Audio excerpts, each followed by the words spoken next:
L'AES. Ainsi, les États-Unis auraient proposé leur aide à l'AES allant jusqu'à fournir du renseignement pour l'élimination de terreaux alors même que l'AES n'a rien demandé. Et cela se vérifie.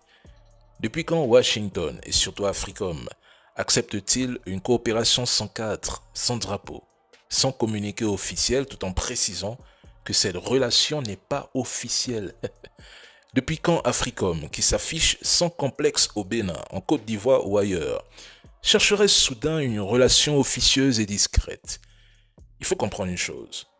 Sous les anciens régimes maliens, burkinabés et nigériens corrompus et soumis, les États-Unis imposaient des accords écrits, exigeaient de la visibilité pour marquer leur présence et conditionnaient leur soutien à des exigences politiques claires.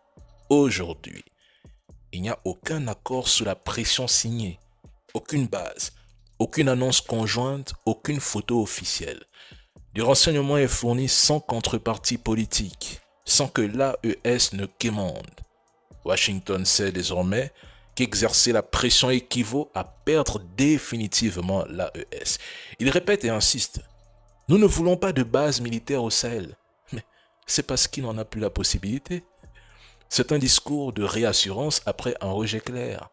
Le Niger a été un choc stratégique pour Washington.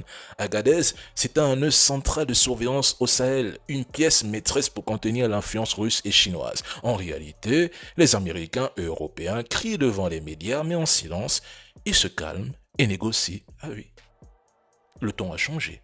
Plus de menaces, plus de sanctions. Plus d'isolement comme il continue pourtant de le faire ailleurs, parlons du Nigeria. Aujourd'hui, le langage est mesuré, le discours apaisé, la posture prudente avec l'AES. Il y a désormais un respect verbal, faute de levier réel. Le respect s'impose. C'est ça aussi la souveraineté. Force à l'AES.